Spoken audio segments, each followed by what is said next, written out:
Hello guys, this is Jyothi Ravindra. So ఈ రోజైతే మీరు రాజారాణి స్టైల్లో ప్రిన్స్ కట్ బ్లౌజ్ ఎలా కట్ చేయాలి ఏంటి అనేది చూడబోతున్నారు. అండ్ ప్లీజ్ వీడియో లెంతీగా ఉంది అని తిట్టుకోకండి, కొంచెం డీటెయిల్గా చెప్పాను ఎందుకంటే షార్ట్స్లో మీకు అంత క్లియర్గా అర్థం కావట్లేదు అని నాకు అర్థమైంది. అండ్ నేను కూడా అంత క్లియర్గా షార్ట్ పెట్టాలి అని చూస్తుంటే 3 minutes దాటుతుందేమో అని భయమేస్తుంది. అందుకే ఇలా లాంగ్ వీడియో చేశాననమాట. కొంచెం ఓపిక తెచ్చుకొని వీడియో ఎండ్ వరకు చూడండి, చాలా ఇన్ఫర్మేటివ్గా ఉంటుంది. అండ్ ఎక్కువ టైం వేస్ట్ చేయొద్దు, వీడియో స్టార్ట్ చేసేద్దాం. ఫస్ట్ అయితే blouse piece or lining or canvas ఇలాగా ఫోల్డ్ చేసుకోవాలన్నమాట. ఓపెనింగ్ సైడ్ వచ్చేసి అటు సైడ్ ఉండాలి అండ్ ఫోల్డింగ్ వచ్చేసి మన సైడ్ ఉండేలాగా పెట్టేసుకోండి. ఫస్ట్ అయితే బ్యాక్ పార్ట్ డ్రా చేసేసుకుందాం. ఈ పెన్సిల్స్ అయితే నేను ఫ్లిప్కార్ట్ నుండి తీసుకున్నాను. ఫ్యాబ్రిక్ పెన్సిల్స్ చాలా బాగా యూజ్ అవుతాయి. ఏ కలర్ ఫ్యాబ్రిక్స్ మీదకైనా కూడా మనం ఇంకా వెతుక్కునే పని ఉండదు అనమాట. పెయింట్స్ చేయాలన్నా, చిన్న చిన్న వర్క్స్ చేయాలన్నా కూడా ఇవి చాలా బాగా యూజ్ అవుతాయి డిజైన్ గీసుకోవడానికి. ఇక్కడ ట్యాగ్ చేస్తున్నాను, కావాలి అంటే చూడండి. సో ఫస్ట్ అయితే పైన ఒక లైన్ గీసుకోండి, ఎందుకంటే ఫ్యాబ్రిక్ కొంచెం ఎక్కువ తక్కువ ఉండొచ్చు. అలాగా మనకి ఇబ్బంది రాకుండా స్ట్రైట్గా ఒక లైన్ గీసుకుంటే అసలు ఏ ప్రాబ్లం ఉండదన్నమాట. అండ్ సైడ్ కూడా కావాలంటే గీసుకోవచ్చు, బట్ నాకు ఇక్కడ అవసరం లేదు, ఫోల్డింగ్ కరెక్ట్గానే ఉంది కాబట్టి నేనైతే గీయట్లేదు. అండ్ నెక్స్ట్ నాకు బ్యాక్ సైడ్ బ్లౌజ్ హైట్ వచ్చేసి 14.5 ఇంచెస్ అనమాట. సో నేను 15.5 యాడ్ చేస్తున్నాను. ఒక హాఫ్ ఇంచ్ పైన షోల్డర్లో ఖర్చుకుపోతుంది అండ్ హాఫ్ ఇంచ్ కింద పోతుంది అనమాట. సో 15.5 యాడ్ చేసేసి ఒక లైన్ అయితే గీసేసుకున్నాను. సో ఫస్ట్ అయితే ఫుల్ షోల్డర్ని హాఫ్ చేసుకోవాలి. మీది 15 ఉంటే 15, 16 ఉంటే 16/2 చేసేసుకోండి. నాకు ఇక్కడ 15 ఉంది, నేను బై 2 చేస్తే 7.5 వస్తుంది. సో 7.5 ఇంచెస్ ఇక్కడ షోల్డర్ లైన్ మీద నేను డ్రా చేశాను. అక్కడ నుండి ఒక 1 ఇంచ్ కిందకి డౌన్ చేయాలి.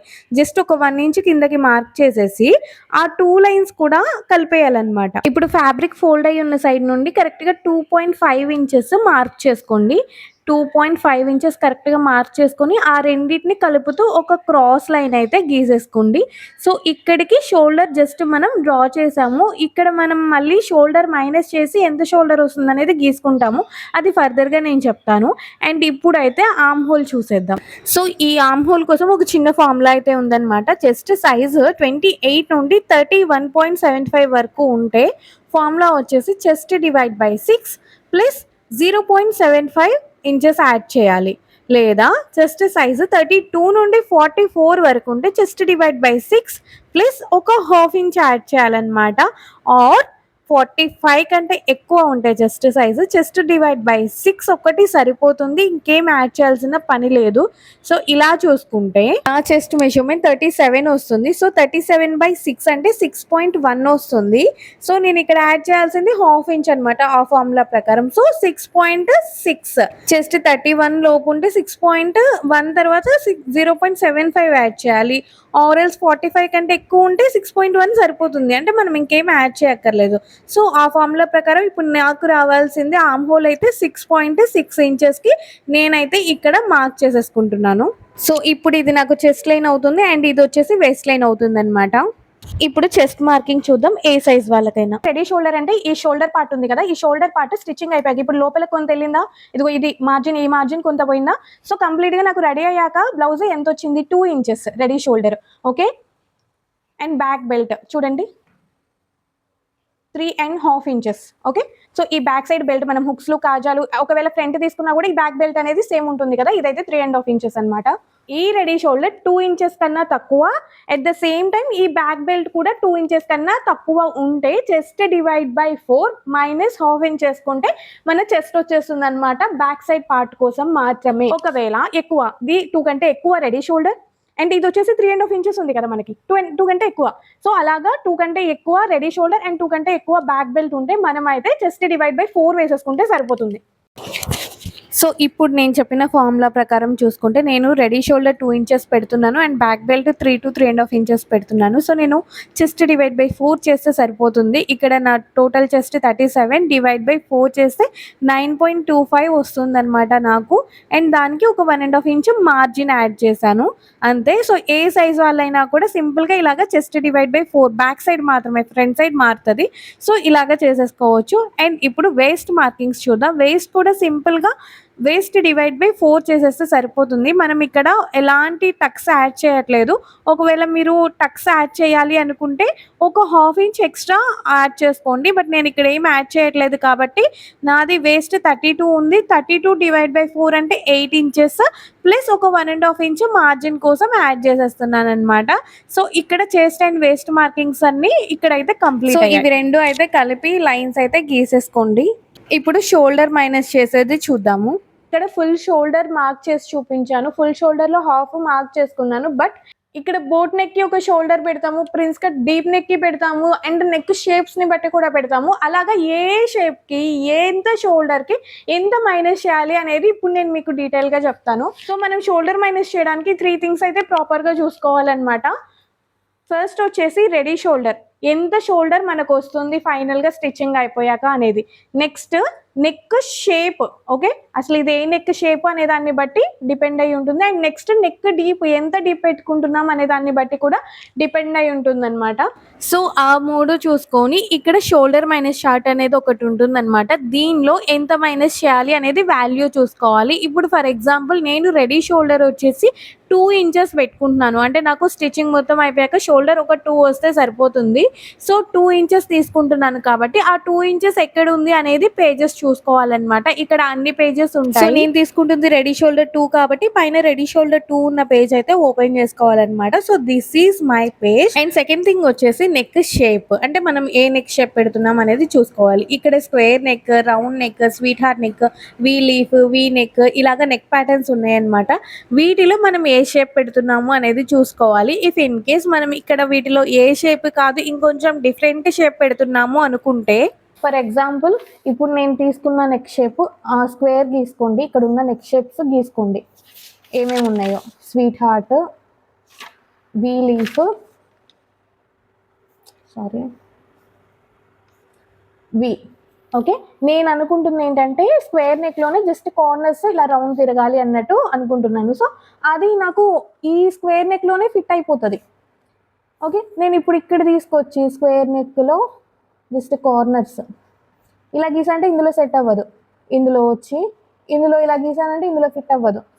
అంటే ఫిట్ అవుతుంది, ఎందులో బాగా పర్ఫెక్ట్గా సెట్ అయింది అనేది చూసుకొని నాకు ఇక్కడ. ఇలా మీరు ఇంకేమైనా నెక్ షేప్ అనుకుంటున్నారు అనుకోండి, జస్ట్ మీరు ఈ ఉన్న 5 నెక్స్ ఇలా గీసుకోండి.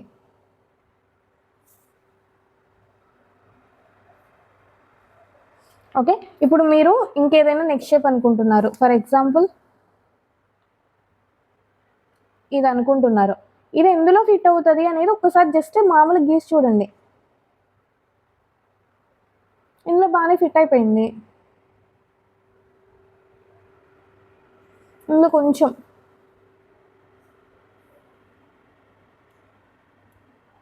ఇందులో బాగానే ఫిట్ అయిపోయింది, ఇందులో ఫిట్ అవ్వలేదు అంతగా. ఇంకా వీ నెక్లో అయితే అసలు ఫిట్ అవ్వదు. ఓకే, అసలు ఎందులో అంత మంచిగా ఫిట్ అయింది అనేది చూసుకోండి మీరు. స్వీట్ హార్ట్ నెక్లో బాగా ఫిట్ అయింది చూడండి, అంటే ఇక్కడ కర్వ్ తిరిగింది, ఇక్కడ కర్వ్ తిరగల అంతే. సో నేను స్వీట్ హార్ట్ నెక్ తీసుకుంటాను. అలాగా ఇప్పుడు నేను అనుకుంటున్న నెక్ వచ్చేసి ఇదనమాట. సో ఇది నాకు ఎక్కువ స్క్వేర్లోనే ఫిట్ అవుతుంది అనిపిస్తుంది కాబట్టి నేను స్క్వేర్ నెక్ షేప్ అయితే తీసుకుంటున్నాను. స్క్వేర్ నెక్ షేప్ మీద జస్ట్ ఇలా ఒక లైన్ తీసుకోండి. అండ్ నెక్స్ట్ నెక్ డీప్ ఎంత ఉండాలి అనేది ఎలా చూసుకుంటాము అంటే, సో నెక్ డీప్ ఎలా చూసుకోవాలి అంటే, నాకు కంప్లీట్గా బ్లౌజ్ లెంత్ ఎంత అంటే 14.5 ఇంచెస్ బ్యాక్ సైడ్. 14.5 ఇంచెస్లో నాకు బ్యాక్ సైడ్ బెల్ట్ ఉంటుంది కదా, ఇక్కడ హుక్స్ పట్టి లేదా కాజా పట్టి ఈ బెల్ట్ ఏదైతే ఉందో అది ఎంత కావాలి అనేది చూసుకోండి. నాకైతే 3 ఇంచెస్ 3.5 ఇంచెస్ సరిపోతుంది.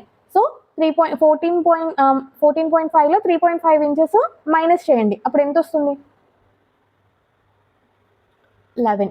సో నాకు 11 ఇంచెస్ సరిపోతుంది అనమాట. నెక్ డీప్ 11 ఇంచెస్ నాకు కావాలి. సో 11 ఇంచెస్ అంటే ఇప్పుడు నేను ఇక్కడ డీప్ నెక్ కాబట్టి 11 ఇంచెస్ తీసుకుంటున్నాను. ప్రిన్స్ కట్ డీప్ నెక్ చూస్తున్నాం కాబట్టి సో నేను 11 ఇంచెస్ తీసుకుంటే ఇది ఒక 9 to 11 ఉంది కదా. సో ఇక్కడ ఈ వాల్యూస్ చూసుకోవాలి. ఇక్కడ 11 ఉంది, ఇక్కడ 11 ఉంది, ఏది తీసుకోవాలి అని కన్ఫ్యూజ్ అవ్వచ్చు. సో ఎక్కడైతే స్టార్ట్ అవుతుందో ఆ పాయింట్ అయితే తీసుకోండి అనమాట. ఒకవేళ 9 అనుకోండి, 9 ఇక్కడ ఉంది, ఇక్కడ ఉంది, బట్ ఇక్కడ కాకుండా 9 ఎక్కడ స్టార్ట్ అవుతుందో ఆ పాయింట్ తీసుకోండి. 7 అయితే ఇక్కడ తీసుకోండి. 7.5 అయితే ఇందులోనే తీసుకోండి. సో ఇక్కడ ఒక లైన్ గీయండి. సో ఈ 2 లైన్‌లు కలిసే ప్లేస్ ఏదుంది? -3.5. సో ఈ -3.5 అనేది నేనిప్పుడు ఇక్కడ నుండి మైనస్ చేయాలి అనమాట. సో ఇక్కడ -3.5 ఇంచెస్ వచ్చింది కదా అని -3.5 పెట్టేసి ఇక్కడ నుండి ఇక్కడ మైనస్ చేయకూడదు. సో ఎక్కడ మైనస్ చేయాలి అంటే నా ఫుల్ షోల్డర్ ఏదైతే ఉందో, ఇప్పుడు నా ఫుల్ షోల్డర్ ఎంత 15 ఇంచెస్. సో 15 ఇంచెస్లో నుండి నేను 3.5 ఇంచెస్ మైనస్ చేయాలన్నమాట. Okay, so 15 inches 1 inch, 2 inch, 3 inch, half inch, 3.5 inch. Okay, so 11.5 వచ్చింది. ఇక్కడికి టేప్ పెట్టుకోండి కరెక్ట్గా. So 5.75 inches. సో క్లియర్గానే ఉందా? 15 ఇంచెస్లో -3.5 ఎలా మైనస్ చేయాలి? ఫుల్ షోల్డర్లో నుండి మైనస్ చేయాలి ఈ వాల్యూ. మనం హాఫ్ చేసిన షోల్డర్లో కాదు, ఫుల్ షోల్డర్లో నుండి 15 ఇంచెస్ అయితే 1 inch, 2 inch, 3 inch, half inch, 3.5 inch, 11.5 దగ్గరకు వచ్చింది కదా. ఇక్కడికి టేప్ పెట్టేసుకొని 5.75 ఇంచెస్. సో 5.75 ఇంచెస్ ఇక్కడ మార్క్ చేయకూడదు. మనం ఈ క్రాస్ లైన్ ఉంది కదా, ఈ క్రాస్ లైన్ పైకి ఎక్కడికి వస్తుంది ఇక్కడికి పెట్టుకొని ఇక్కడ డ్రా చేయండి, ఇక్కడ గీసుకోండి. ఓకే, సో ఇప్పుడు ఇక్కడికి ఎంత వచ్చింది? 7. ఇప్పుడు ఇక్కడికి ఎంత వచ్చింది? 5.75. సేమ్ ఇక్కడికి అదే లైన్ పెట్టుకోండి, ఎందుకంటే లైన్ స్ట్రైట్గా రావడానికి. అంతే, 5.75 పెట్టేసుకోండి. ఈ రెండింటిని జాయిన్ చేసేసుకోండి. ఈ రెండింటిని కలిపేసేయండి. ఆర్మ్ హోల్ పార్ట్ ఇక్కడికి క్లియరే కదా. ఇప్పుడు ఇక్కడ ఎంత యాడ్ చేయాలి అనేది నేను ఇక్కడ ఒక బాక్స్ డిస్ప్లే చేస్తున్నా కదా. ఇక్కడ ఈ వాల్యూస్ని బట్టి చూసుకుంటే నాకు 0.75 ఇంచెస్ సరిపోతుంది. ఓకే, 0.75 ఇంచెస్ మాత్రమే నేను ఇది తీసుకున్నాను అనమాట. అండ్ ఇక్కడ టేప్ పెట్టేసి ఇందులో హాఫ్ మార్క్ చేసుకోవాలి. హాఫ్ మార్క్ చేసుకొని ఈ హాఫ్ దగ్గర జస్ట్ 0.25 ఇంచెస్ బయటకి మార్క్ చేసుకోండి. ఓకే, బయటకి మార్క్ చేసుకొని ఇప్పుడు దీన్ని ఒక లైన్ లాగా డ్రా చేసుకోండి 0.25 ఇంచెస్ దగ్గరికి. మనం డాట్ డాట్ డాట్ లైన్స్ తోటి. అండ్ నేను ఇక్కడ నెక్ పార్ట్ అయితే డ్రా చేయట్లేదు, ఫ్రంట్ పార్ట్ని బేస్ చేసుకొని దాన్ని బట్టి నెక్ పార్ట్ అయితే మనం నెక్స్ట్ వీడియోలో డ్రా చేసుకుందాము. అండ్ బక్రమ్ షీట్స్తో కూడా నెక్స్ ఎలా రివర్స్ చేయొచ్చు ఏంటి అనేది నేను కమింగ్ వీడియోస్లో చూపిస్తాను. అండ్ మీకు ఈ వీడియో ఇన్ఫర్మేటివ్గా అనిపించిన, నా ఎక్స్ప్లెనేషన్ నచ్చిన, లైక్ చేయండి, కామెంట్ చేయండి అండ్ వీడియో షేర్ చేయండి. Bye guys.